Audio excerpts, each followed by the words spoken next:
یہ ذرا side track ہو جائے گا، لیکن میں ان کے ہوتے ہوئے مجھے یہ بتائی یہودیوں کو سازش کرنے کی ضرورت ہے کیوں؟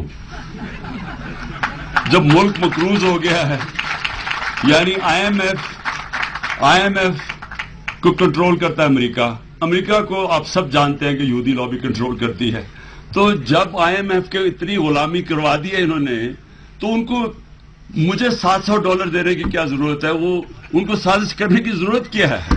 وہ تو ویسے ہی انہوں نے ایک کتاب ہے کنفیشنز آف این اکنامک ہٹ مین، یہ ضرور پڑھیں.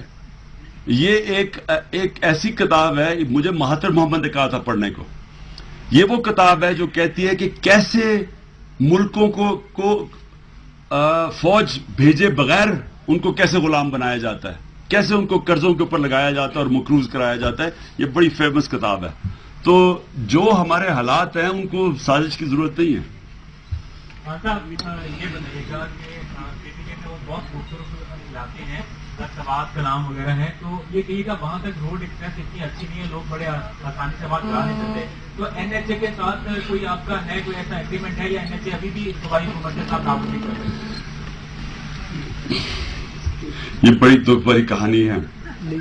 ہم 2.5 سال ہو گئے ہیں، این ایچ اے نے سڑک بنانی ہے سوات والی، اور چیف منسٹر صاحب، ہاں کلام کی سڑک، اور چیف منسٹر صاحب نے کیا کیا نہیں کر چکا، کیا کیا وعدے ہو چکے ہیں، لیکن وہ سڑک بنی نہیں اور ہمیں بڑا نقصان ہوا، بلکہ بلدیاتی الیکشن میں اس کی وجہ سے. دیکھیں یہ ایک بہت بڑا ایشو ہے. ہمیں جب تک مجھے ایکسپیرینس نہیں ہوا پختونخوا کی حکومت سے میں رہنے سے، مجھے پتہ ہی نہیں تھا کہ کیوں چھوٹے صوبے شور بجاتے ہیں کہ ان سے ظلم ہوتا ہے.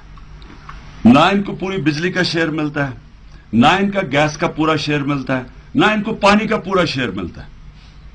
اور 18th امینڈمنٹ میں ساری ڈیوالو ہونی تھی ساری پراپرٹیز صوبوں کو. لیکن آپ حیران ہوں گے کہ جو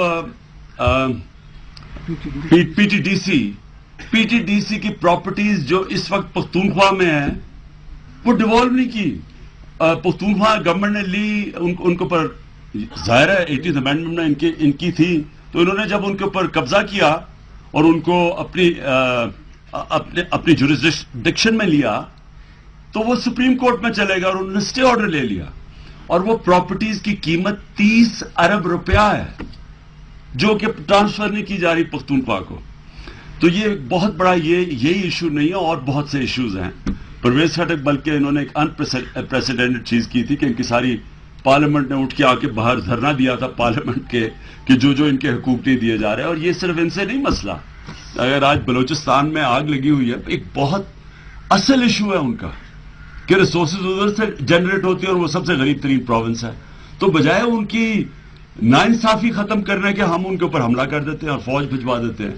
یہ کوئی حل نہیں ہے. حل یہ ہے کہ صوبوں کو پاور ڈیوالو کی جائے. یہاں ہم پختونخوا کے اندر آپ دیکھیں گے انشاءاللہ جو کہتے ہیں نا میاں نواز شریف کہ کدھر ہے نیا پختونخوا تو یہ بلدیاتی الیکشن کے بعد بنا ہے. پہلی دفعہ پاکستان کی تاریخ میں پاور نیچے نہیں اپنے سے پاور لے کے ایک حکومت نے نیچے دیا ہے ڈسٹرکٹس میں. ڈسٹرکٹ کا ایک پروونشل فائنانس ایوارڈ بنا ہے جو ڈائریکٹ ڈسٹرکٹس میں پیسہ جائے گا. کوئی فکر نہیں کہ وہ تحریک انصاف کی گورنمنٹ ہے یا نہیں ہے. ایک پروونشل فائنانس ایوارڈ ڈائریکٹ پیسہ دے گا 2 کرائٹیرین کے اوپر، پاپولیشن اور غربت پہ. اور پھر کس چیزوں پہ خرچ کرے گا وہ بھی کلیئر ہے کہ ایجوکیشن پہ سب سے زیادہ، اور پھر ہیلتھ وغیرہ چیز. پھر گاؤں تک پیسہ جا رہا ہے. ایک منٹ، گاؤں پہلی دفعہ گاؤں کو ڈائریکٹ پیسہ مل رہا ہے، یعنی کسی کے تھرو نہیں، ڈائریکٹ پیسہ نیچے گاؤں میں جائے گا. پہلی دفعہ گاؤں کی الیکٹڈ کاؤنسلز بنی ہیں. تو یہ پہلی دفعہ لوگوں کی امپاورمنٹ ہوئی ہے. اور اسی لیے میں سمجھتا ہوں کہ یہ اب تک جو یہ فیڈرل جو فیڈریشن کو خطرہ ہے وہ سب سے زیادہ ہے سینٹرلائزیشن سے. سارا پیسہ، ساری پاور سینٹر رکھ لیتا ہے اپنے پاس اور پھر چھوٹے صوبے سے شور مچاتے ہیں.